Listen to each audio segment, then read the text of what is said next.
Tenemos al doctor Víctor Arturo Martínez León, de la Universidad Federal de Integración Latinoamericana. Él nos va a exponer sobre el teorema de Riemann esférico. Bueno, el doctor hizo sus estudios en pregrado de bachiller en matemática por la Universidad de San Marcos, su maestría en matemática en la Universidad Federal de Río de Janeiro, su doctorado en matemática por la Universidad Federal también de Río de Janeiro, y su postdoctorado en matemática también por la Universidad Federal de Río de Janeiro. Su línea de investigación está en foliaciones holomorfas y ecuaciones diferenciales analíticas, y está afiliado a la Universidad Federal de Integración Latinoamericana. Muchas gracias, doctor. Bueno, un gusto conocerlo y espero que más adelante nos acompañe, ¿no?, en los siguientes proyectos académicos que tenemos acá en la universidad. Muchas gracias, doctor, y le escuchamos. Adelante. Ok, buenas tardes a todos. Primero quiero agradecer la invitación a los organizadores del evento, ¿no?, a Miguel Arnulfo, a John, ¿no?, y bueno, a todos los encargados de esta idea, este genial evento. Hoy les vengo a contar sobre un teorema de Riemann esférico, ¿no? Es un teorema topológico. Piensen en una función, en un abierto de R2, ¿ok?, con valores reales, ¿ok? Entonces decimos que un punto AB de este dominio, ¿no?, es un punto crítico. En principio vamos a asumir que esta función tenga las derivadas parciales de segundo orden que existan, ¿ok? Todas. Entonces es un punto crítico. Sí pasa que la derivada parcial de f en relación a x en ese punto es 0, ¿no? Y también la derivada parcial de f en relación a y en ese punto también es 0. ¿Ok? Y este punto crítico es llamado no degenerado, ¿no? Tal punto crítico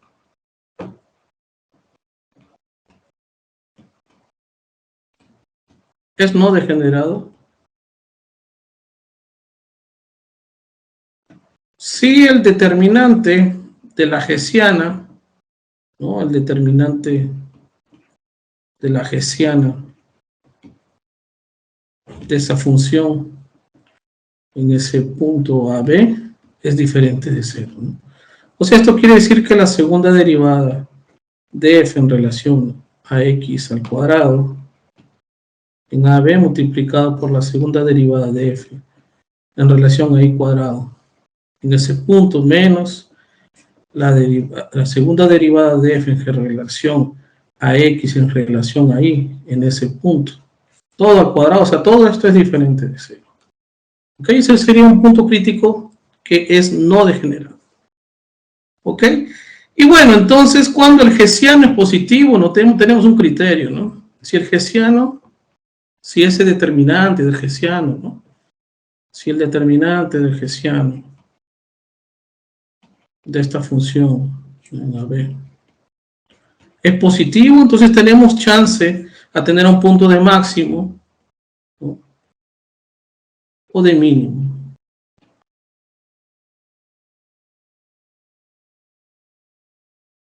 O de mínimo.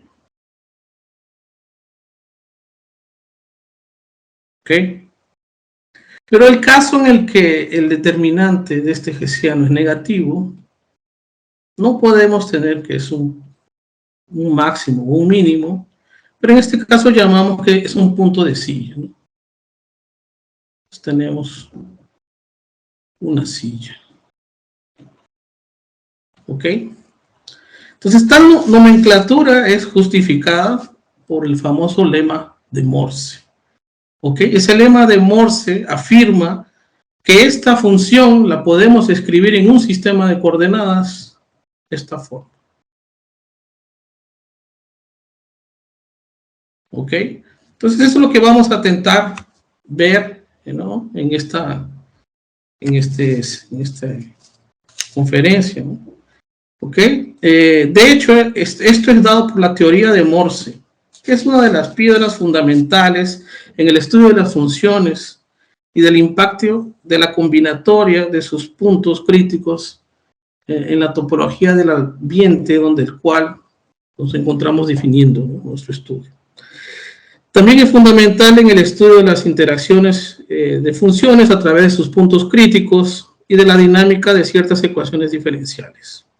Ok, lo que nos vamos a enfocar es en el estudio topológico de objetos, para nosotros superficies o cosas más generales como variedades, en el caso simple que admiten funciones 2 veces diferenciables, con apenas 2 puntos críticos, ¿okay?, siendo uno de máximo y otro de mínimo. Entonces, Josh Rip prueba que en estas condiciones este objeto es una esfera. ¿Ok? Entonces, lo que vamos a ver a continuación es eso. Voy a intentar motivar, ¿no? Bueno, ya di una motivación inicial y voy a comenzar a dar los preliminares necesarios para poder ir, ¿no?, entendiendo, haciendo un esbozo básicamente de las demostraciones, pero no con todos los detalles, ¿ok? Entonces, para esto comenzamos con la primera definición, ¿no? Una función de clase CR, definida en un abierto de Rn, vamos a llamar una singularidad o punto crítico de f a un punto de modo que la derivada de esa función en ese punto es 0. Esa singularidad es no degenerada si la forma cuadrática simétrica, esta de aquí, okay, es no degenerada. Okay, donde X es un sistema, está dado por X, X1 hasta Xn, es un sistema de coordenadas escogido, ¿no? Y estos U1, UN son dados por las imágenes de las derivadas de ese sistema de coordenadas en ese punto, ¿no?, llevando esto. ¿Ok? Una observación es que si ese sistema de coordenadas tiene una singularidad en ese punto, tenemos que las derivadas parciales en el sistema de coordenadas todas se anulan, ¿ok?, y que esa forma cuadrática es independiente del sistema de coordenadas escogido, ¿sí? Asociada esa forma cuadrática y al sistema de coordenadas, X definida en un abierto, ¿no?, motores en Rn, tenemos esa matriz simétrica, ¿no?, la cual es denominada hessiana de f en p con respecto a X. ¿Okay? La forma HP es no degenerada, no es difícil ver, si solo así la matriz hessiana de f en algún sistema de coordenadas es no degenerada. ¿Okay? Y aquí viene el famoso lema de Morse, que dice que si tenemos una función, en principio yo voy a considerar de clase C3, ¿ok? Puede ser de clase CR con un R mayor o igual que 3. Una función de clase C3 en una vecindad U del origen de Rn, vecindad abierta, ¿ok? Aquí me faltó escribir vecindad abierta del origen y sea 0 un punto crítico no degenerado de f.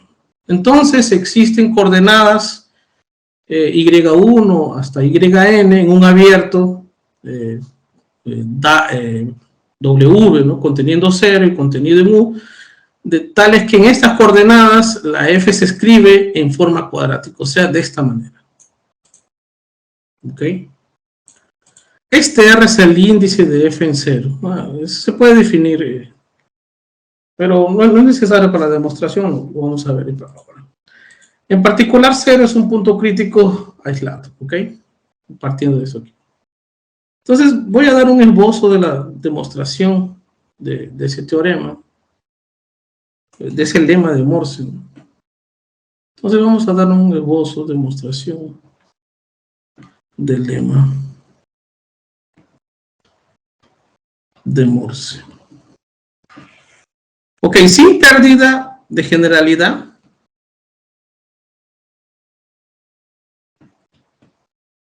vamos a suponer que ese abierto U es un conjunto convexo. Podemos suponer que U es convexo. Ok. Y que f de 0 me da 0. Ok. Estoy suponiendo esto. Okay. Usando estoy pensando aquí también, estoy suponiendo más cosas aún, ¿no? Sí, estoy suponiendo que este f de 0 justo sea 0, ¿ok? Entonces, usando el teorema fundamental del cálculo, ¿no? Para cada y que tomemos en un, podemos definir, esto es clásico, definimos un camino definido de 0 a u, ¿no? Por el hecho de ser convexo, tiene sentido que él esté contenido ahí, o sea, toma valores en u, ¿ok? Y entonces, usando el teorema fundamental del cálculo para la derivada de la composición de f con alfa, ¿ok? Por el teorema fundamental del cálculo, eso sería f compuesta con alfa en 1 menos f compuesta con alfa en 0, ¿cierto? Solo que aquí esto sería alfa en 1 sería y, y alfa en 0 sería 0, que hemos considerado que es 0. Entonces esto nos da justamente f en y, ¿no? Por otro lado, observe que si derivamos esta composición, esto nos daría el gradiente del campo de la función f en alfa de t, ¿ok? Producto, ¿cierto? Con la derivada de alfa línea, ¿ok? Entonces, aquí, ¿qué tendríamos? Esto sería el gradiente de f, alfa de t este veces y, y la derivada de alfa línea es y, ¿ok? Entonces, continuando, ¿no? Sustituyendo aquí tendríamos que f de y es la integral desde 0 a 1 de esa derivada, ¿no? Que es el gradiente, ¿no? Lo podemos escribir en función de sumatorios, que sería un sumatorio desde i1 hasta n de las derivadas parciales de f en relación a x sub i de t veces y veces y sub i, ¿no? Todo esto derivado en relación a t, ¿ok? Y bueno, podemos sacar este sumatorio desde i1 a n usando la linealidad de la integral.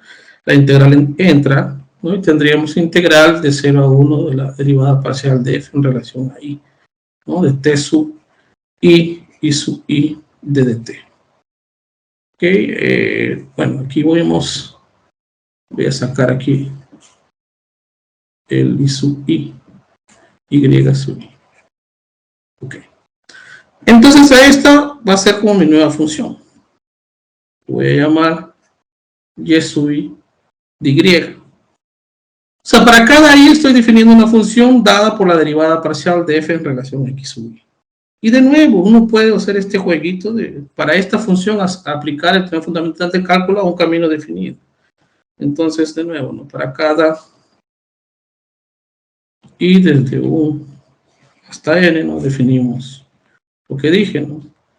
G de sub i de y, ¿ok? Como siendo la derivada parcial de f en x sub i, t sub i. Aquí el t claramente está fixado, ¿no? Entre 0 y 1.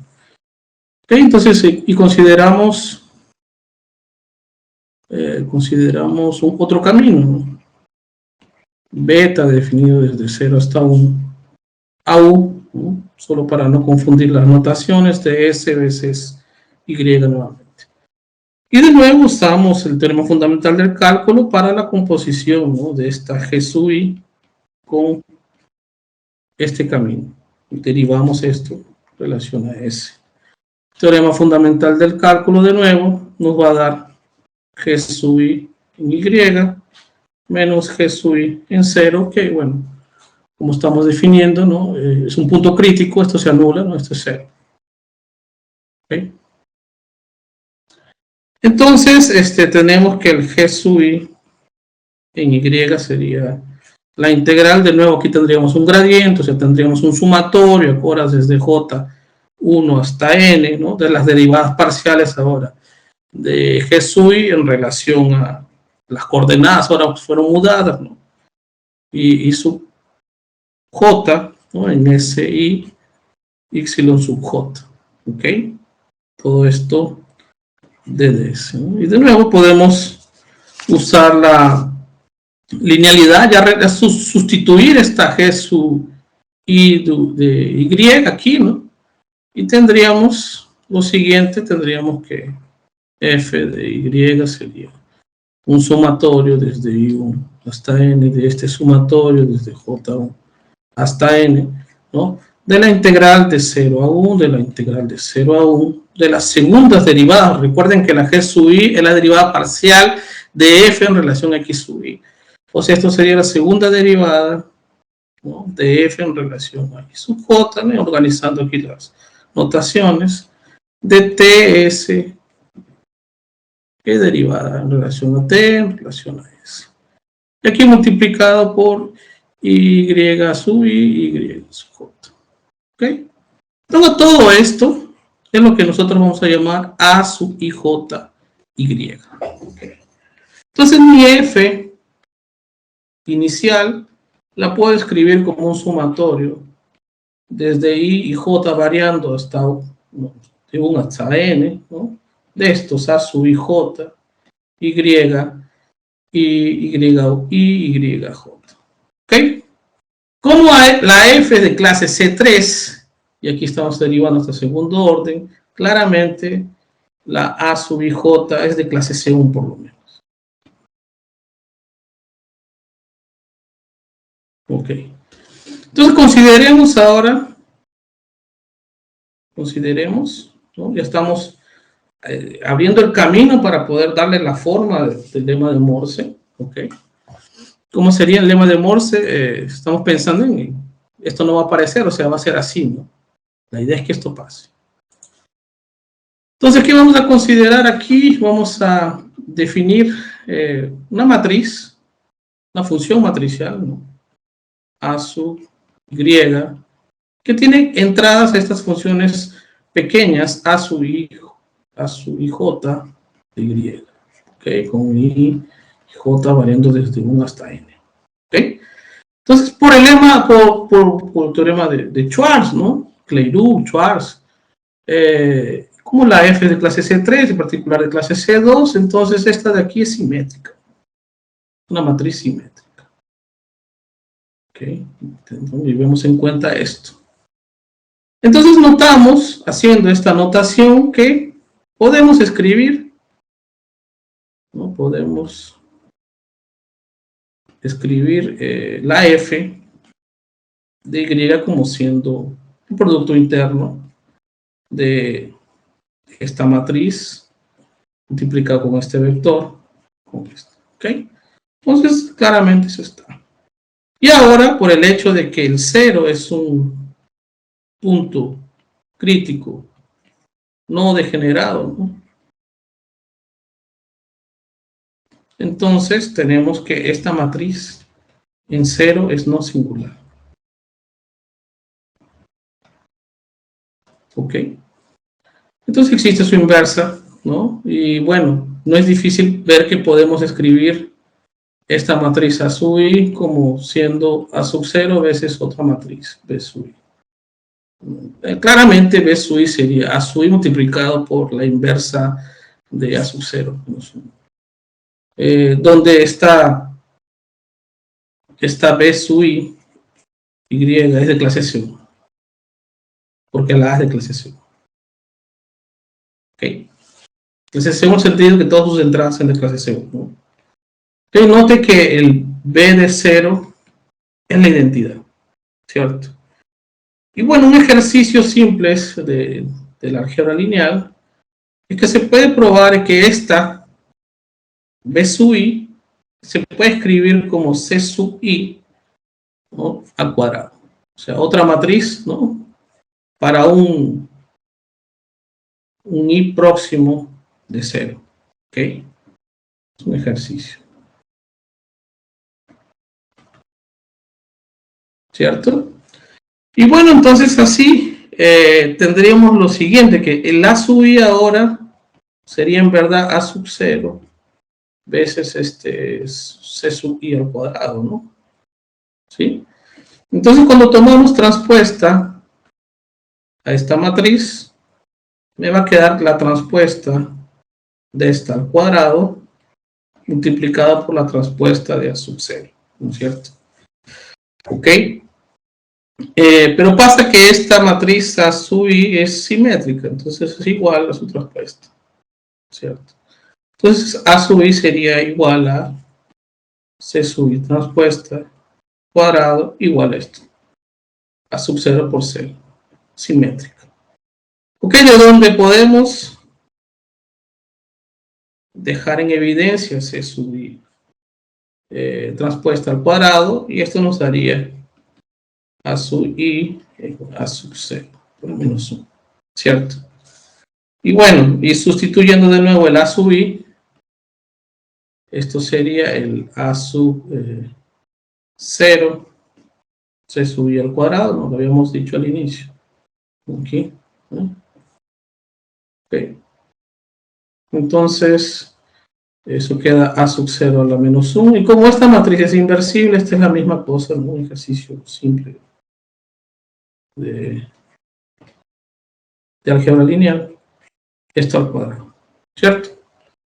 Y bueno, como estas matrices, el C sub i y esta de aquí, para un i próximo de 0, ellas coinciden, ¿no? Entonces se puede probar que ellas son iguales. ¿Okay? Un ejercicio, ¿no? Para i próximo de 0, entonces esta matriz C sub i transpuesta es igual a sub 0, C sub i a sub 0 a la menos 1. Un ejercicio. ¿Ok? Bueno, y ya teniendo eso, ya estamos cerca de concluir. Tendríamos lo siguiente, ¿no? Tendríamos que A en 0, ¿no? Multiplicado por C sub i, es lo mismo que C sub i transpuesta a de 0. ¿Ok? ¿Cierto? Entonces, volviendo a nuestra definición inicial, que A sub i era A sub 0 veces el B de i, que sería el C de i al cuadrado, o sea, A de 0, C de i, ¿no? Y, ¿no? Aquí entonces esta parte sería C sub i transpuesta veces A de 0, C sub i, ¿cierto? Y bueno, y de aquí volvemos a nuestra función, lo que habíamos reescrito como este producto interno de A sub i con i, producto interno con i. Okay, entonces sería Z sub i transpuesta A de 0, C sub i, ok, un i, producto con este. Ok, ahora, usando la propiedad, ¿no? Por ser simétrica la función, en este producto interno, esto es igual a que sea A sub 0, C sub i, C sub i, producto aquí, ¿no? Ok, entonces ya estamos bien cerca de acabar, ¿no? Porque esta nueva forma es la que voy a llamar C sub i, que es esta matriz C sub i, producto interno con i, también es de clase C1.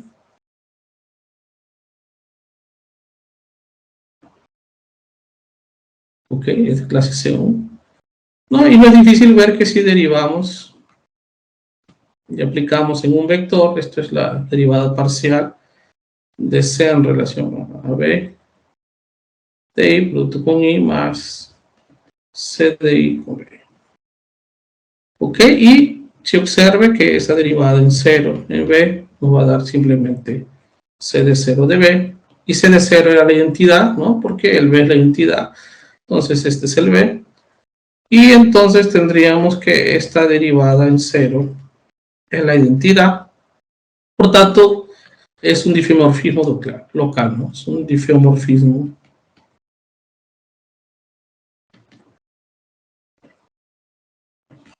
¿cierto? En una vecindad del 0.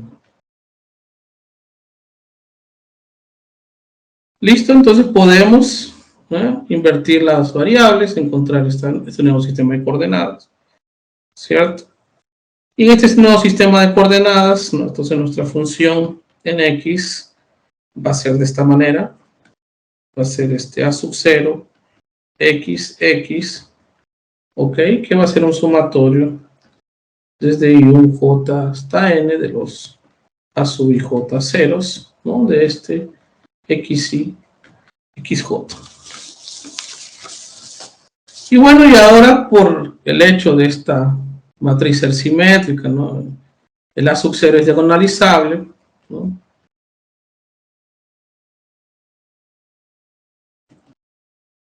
Resultado de la álgebra lineal, entonces va a existir una mudanza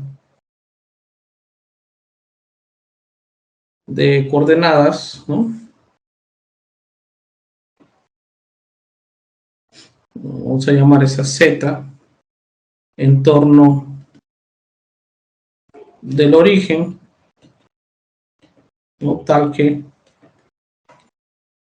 podemos escribir esa función, ¿no? Aquí hay composiciones, ¿ok? Porque estoy haciendo mudanzas de coordenadas de esta manera, ¿no? Y ese R es llamado índice, ¿okay?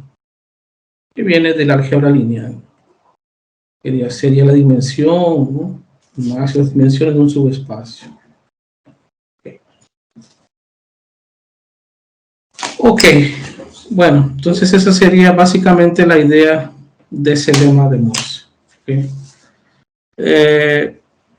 Ahora vamos, ¿no? Como queremos pensar en superficies, en verdad yo quiero hablarlo un poco en variedades. Entonces voy a dar la noción de que es una superficie en principio.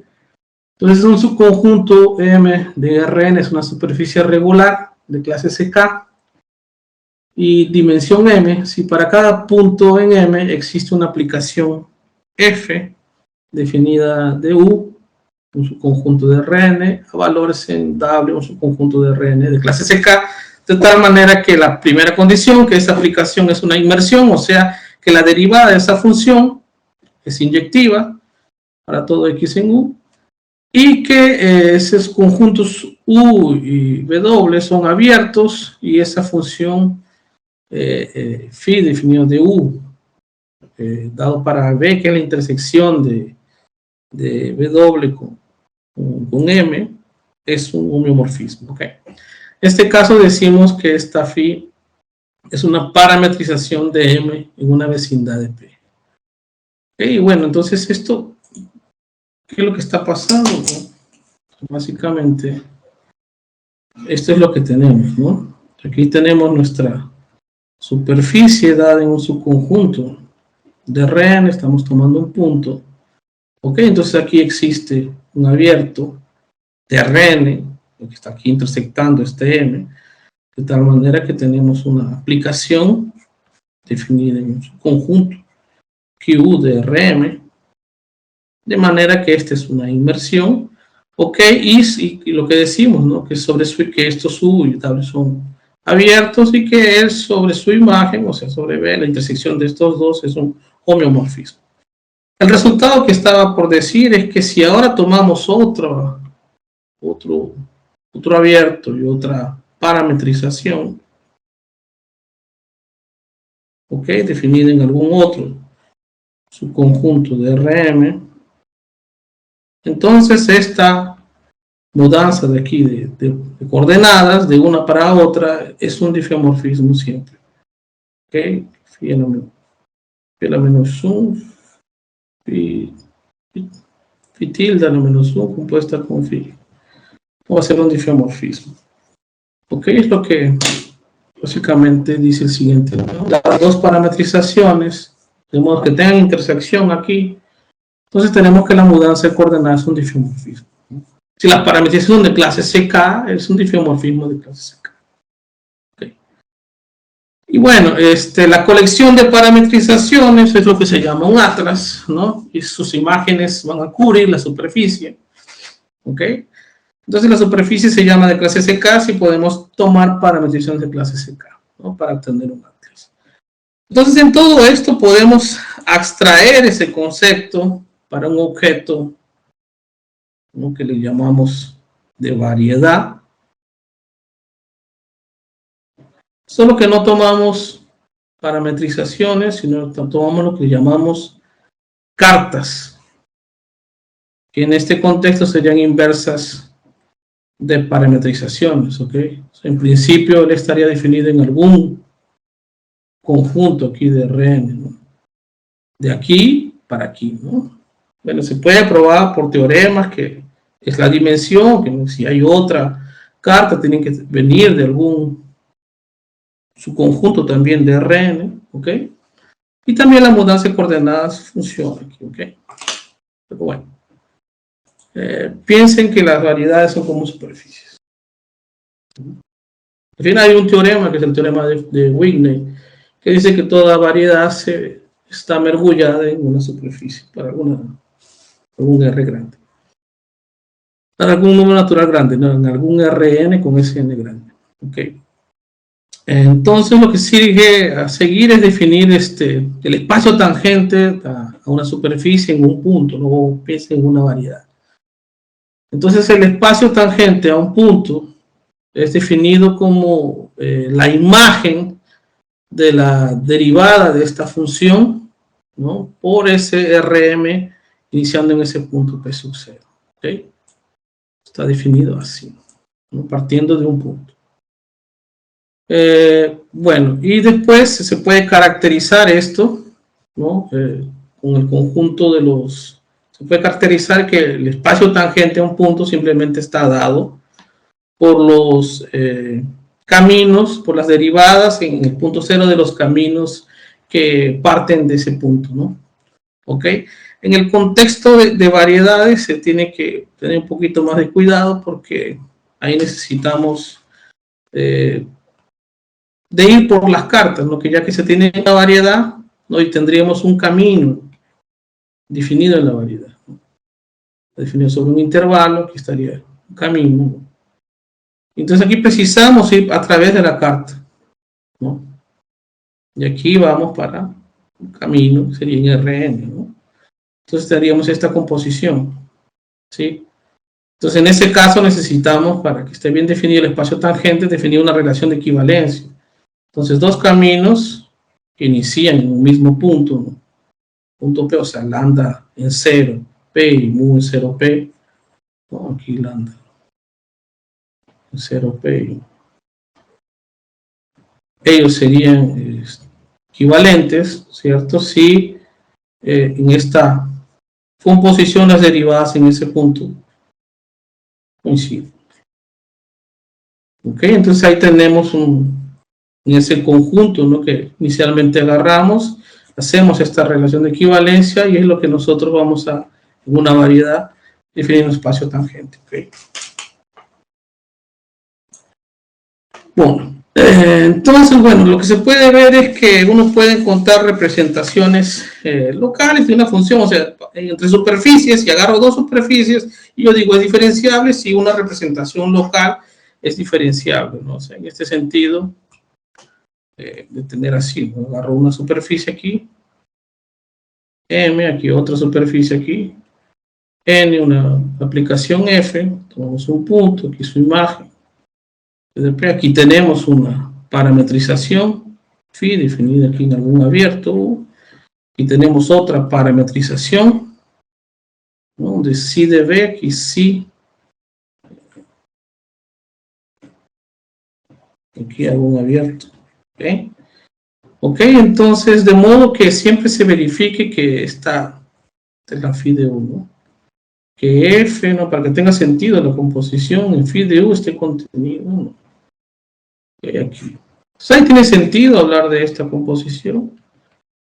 Y entonces vamos a decir que esta aplicación es diferenciable, si está diferenciado, si es de clase CK, si está de clase CK, ¿no? Entonces todo lo que podemos hablar. Y va a ser diferenciable en todos sus puntos y es diferenciable en cada punto. ¿Ok? En el contexto de variedades también, ¿no? O sea, vamos, en este caso tenemos las variedades, ya no usamos las parametrizaciones, sino las cartas. ¿Ok? Y de nuevo, ¿no?, va a ser ahora diferenciable, si esto es diferenciable, va a ser, ¿no? De clase CK, si esto es de clase CK. ¿Ok? Entonces, bueno, eso es bueno tener las definiciones. ¿Ok? Y bueno, entonces vamos a definir ahora en una variedad lo que sería, va a ser variedades suaves y de clase infinito. ¿Ok? Y una función suave también si de clase infinito. Entonces un punto singular o punto crítico de esa función es un punto de modo que la derivada, ¿no?, en ese punto es cero.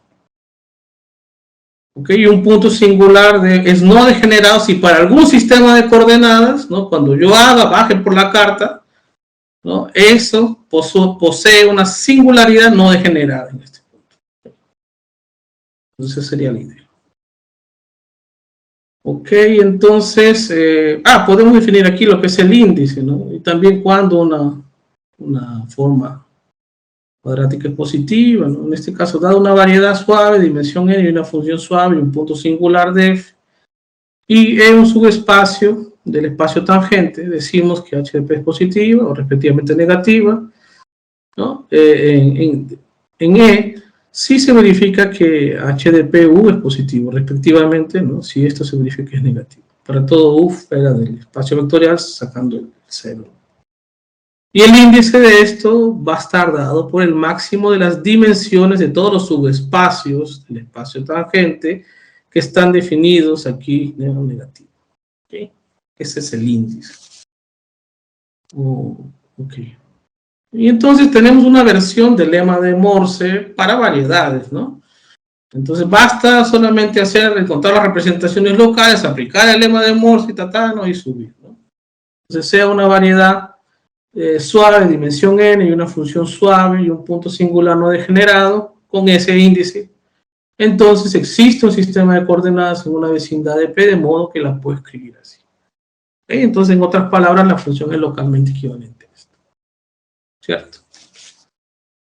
Ok, observación, cuando n es 2 tenemos tres posibles formas canónicas, ¿no? Que sería esta, la primera, la segunda y la tercera. Las curvas del nivel de las tres alternativas de arriba son representadas en estas figuras, ¿no?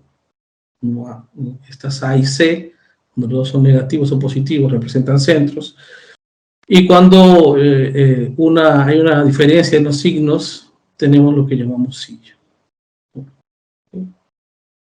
Y bueno, decimos que una variedad suave y una función suave definida en esa variedad como valores en R es una función de Morse si todos los puntos singulares son no degenerados. ¿Okay?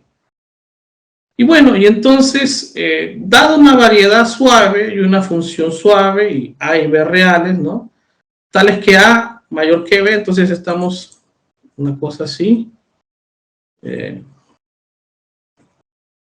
Tenemos aquí la variedad, ¿no? Tenemos la función suave con valores en R. Estamos tomando aquí un A menor que B, ¿cierto? Entonces estamos definiendo, denotamos M de A, la imagen inversa de este intervalo, desde menos infinito a. O sea, todos los valores de P que son menores que A. Y estamos denotando M de ese intervalo cerrado como siendo la preimagen del intervalo cerrado. ¿Okay? Entonces la pregunta que surge es ¿cuál es la relación entre esos conjuntos en M de A, M de B? ¿No? Suponiendo que no hay puntos críticos de la función f en la diferencia de ellos, en M de B menos. O sea, sabiendo que no hay punto crítico x sub 0, con f de x sub 0 en el intervalo abierto a B, ¿no? ¿Qué es lo que pasa? ¿No? Y esa pregunta es respondida por el primer teorema de retracción de Morse, que dice que si tenemos una función suave con A y B reales, de tal manera que A es menor que B, suponga que este conjunto sea compacto, por ejemplo, si la variedad fuera poco compacta, él ya lo sería, y no contenga puntos críticos de F, entonces M de A es difiomorfo a M de B. Además de eso, M de A es un retrato por deformación de M de B. De modo que la aplicación e inclusión sea una equivalencia de homotopía. Bueno, aquí hay algunos conceptos que tal vez no conozcan, ¿no? algunos no conozcan, ¿no? Preparé esto para estudiantes, no para pesquisadores. De hecho, es algo ya conocido, ¿no? Entonces voy a dar las definiciones. Digamos que tenemos X y espacios topológicos, ¿okay? Y dos funciones f y g definidos de x en y, continuos, ¿okay? Continuos. Decimos que f es homotópico a g si existe una función h definido del producto cartesiano de este intervalo con x a valores en y, continua,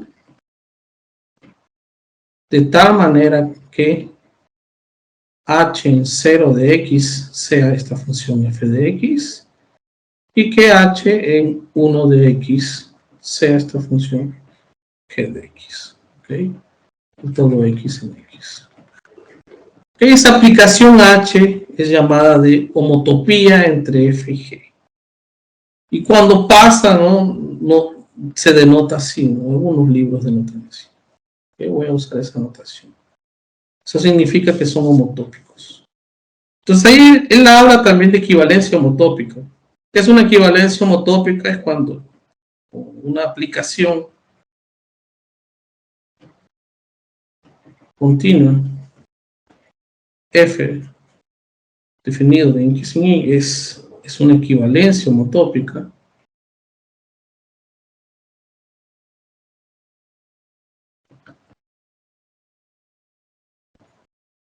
Si pasa lo siguiente, ¿no? Si existe una función g definida de y a x continua, de tal manera, ¿no?, que la composición de g con f es homotópica a la identidad en x y que f compuesta con g es homotópica a la identidad. ¿Ok? Cuando esto pasa es lo que se llama una equivalencia homotópica, o g es llamado inverso homotópico de f. ¿Ok? Y los espacios x e y se dicen que tienen el mismo tipo de homotopía, y en este caso se denotan así. Entonces cuando se escribe así significa que ellos son una equivalencia homotópica. Ok, y también habla de que es un retrato por deformación. Entonces hay que definir. Definición, retrato, dados dos x y espacios topológicos, siendo y un conjunto de x, entonces decimos que este y es un retrato por deformación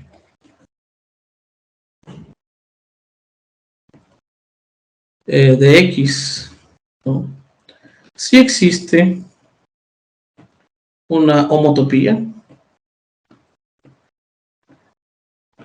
continua, ¿no?, R sub t definido de x en x, ok, de tal manera que t siendo este parámetro, ¿no?, fixado 0, 1, tal que R sub 0 siempre sea la identidad en x, como lo estoy denotando, identidad en x, ¿no?, y que la R sub 1 de x en x es una retracción. ¿Qué quiere decir esto? O sea, es decir, que si agarramos R1 y la restringimos a Y, eso nos da la identidad en Y. Ok, entonces eso es un retrato por deformación de X. ¿Sí? Y bueno, y ustedes, ¿no?, que pueden encontrar libros en partes de espacio, descubrimiento, grupo fundamental, pueden ver varios ejemplos sobre esto. Solo quiero dar idea por lo menos de los conceptos, ¿no?, que se está trabajando. Y entonces me gustaría dar un esbozo de la demostración de este primer teorema. de retracción de Morse. Ok, entonces veamos cuál sería la idea, ¿no?, de demostrar este teorema. Entonces, vamos a partir de lo siguiente. Ok, entonces voy a colocar aquí, ¿no? Empezamos aquí, la demostración del teorema de retracción de Morse.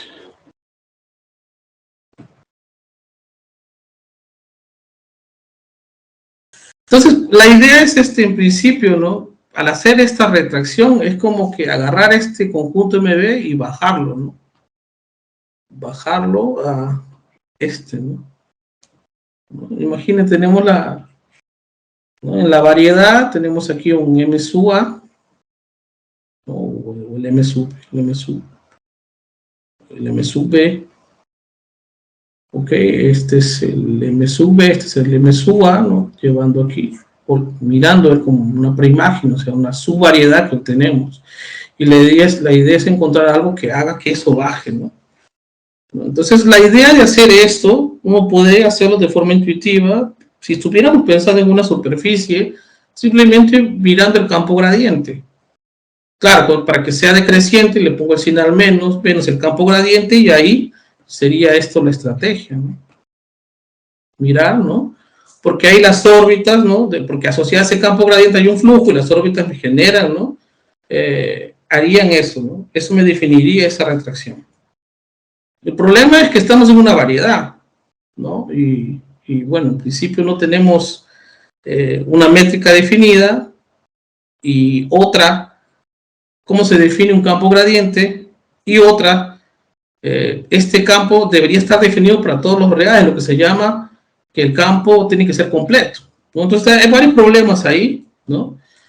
Pero lo que nos ayuda, ¿no? Hay varias formas de colocar una variedad riemanniana, que se llama. Una es utilizando particiones de la unidad, ¿no?, asociadas a funciones Banff function, ¿no?, que les llamo. Y otra manera es pensar en el teorema de Wignet, ¿no? El teorema de Wignet nos dice que podemos mergullar en cualquier variedad en algún espacio euclidiano, ¿no?, por una cierta aplicación. Y entonces, ya mergullando, lo que tendríamos es una superficie, ¿no? Aquí tenemos la variedad y aquí tendríamos una superficie, ¿no? Ok. Y entonces aquí tenemos nuestra métrica usual. Entonces uno puede definir una métrica o una variedad riemanniana pensando en eso. Entonces, para esto vamos a tentar de que preserve ángulo, lo que se llama una inversión isométrica. Entonces, si agarramos aquí un punto en esta variedad y dos vectores, ¿no?, en el espacio tangente, podemos definir una métrica simplemente mirando la métrica aquí en esa superficie, ¿no?, de la derivada de psi en este punto, ¿no?, con cada en este vector. Derivada de psi en este punto, aplicado en este vector. Okay, y esto para cualquier B, W en el espacio tangente de PM, y para cualquier P en la variedad.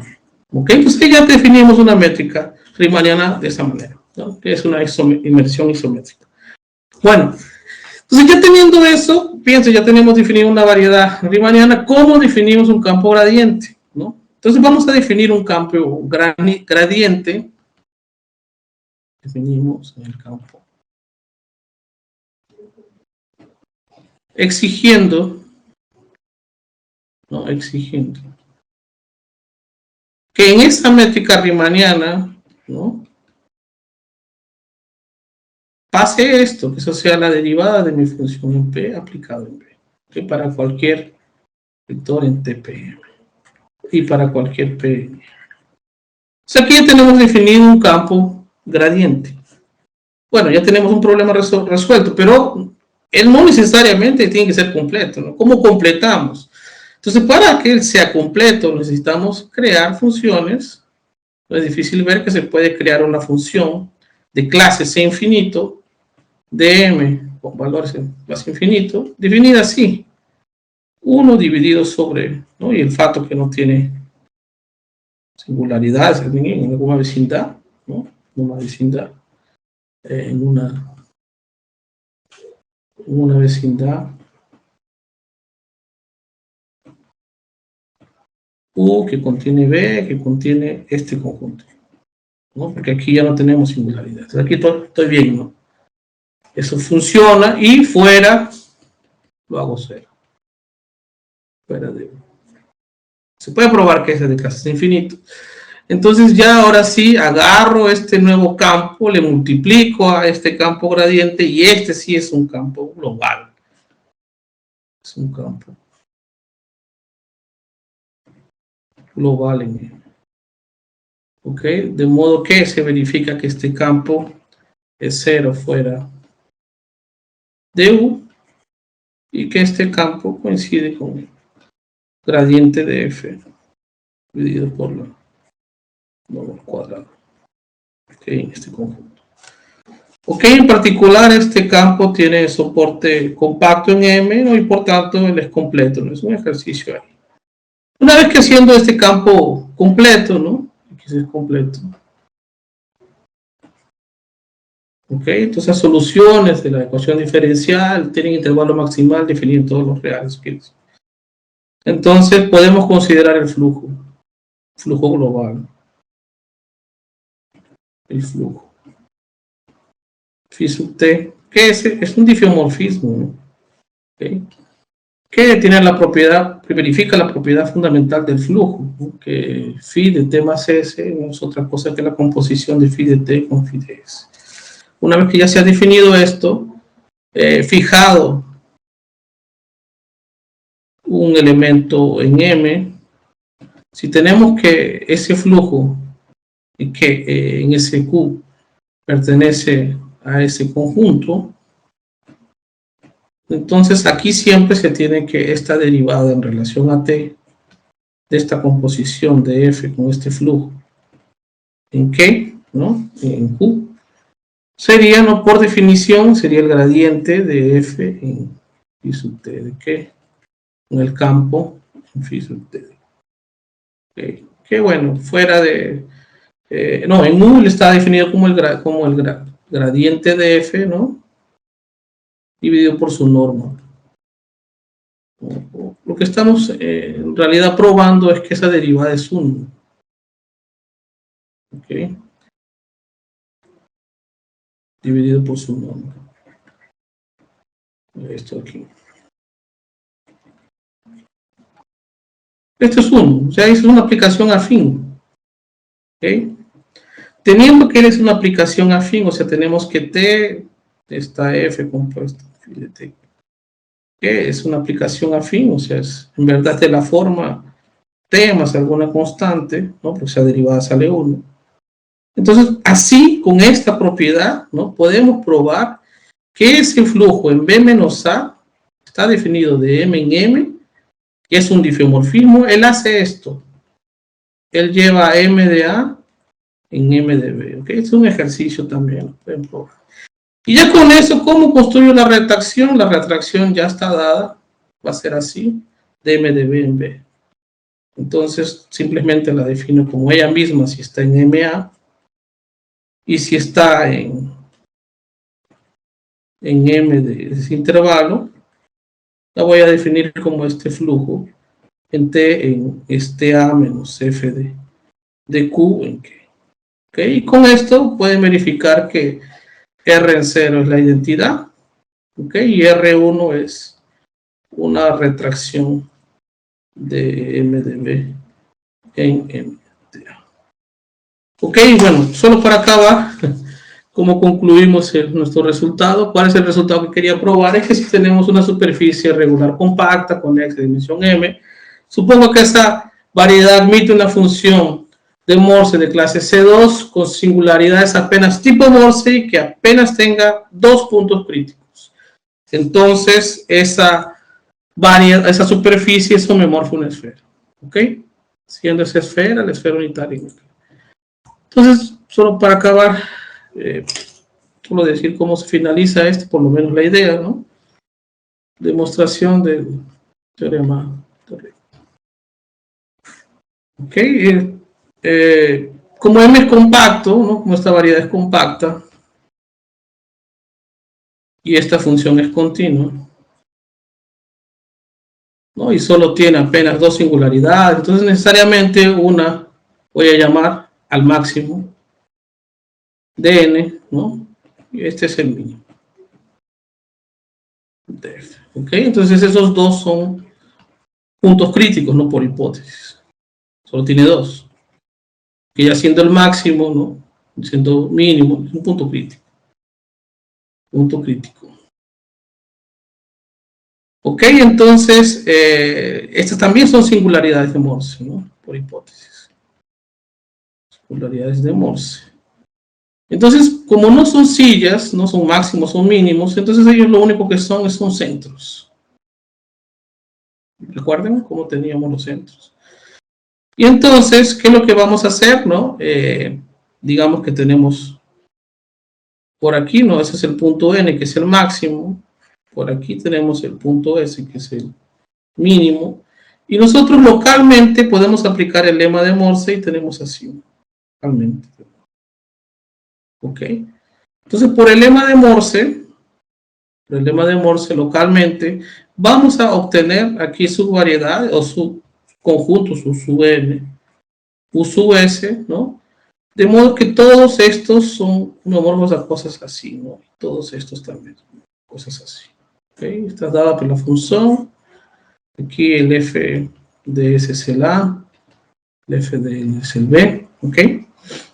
Ok, entonces, por la conexidad y todo esto, si agarramos este complementar, ¿no? De esto de aquí, no se puede ver esta colagen, aquí podemos usar el teorema de retracción de Morse y podemos ver por el teorema de retracción de Morse que este conjunto va a ser isomorfo, ¿no? Homeomorfo a una esfera de dimensión n-1 veces este producto. ¿Ok? Entonces, ¿qué se hace? No, lo que estamos obteniendo aquí es un cilindro, ¿no? ¿Cierto? Y ahora lo que hacemos es una colagen, ¿no? Y esta colagen es disconexa por la hipótesis que él es conexo. Entonces, por tanto, ¿no? Colando esa parte de encima, la de abajo, tenemos que esta va a ser isomorfa a una esfera. ¿Ok? Bueno, eso es todo.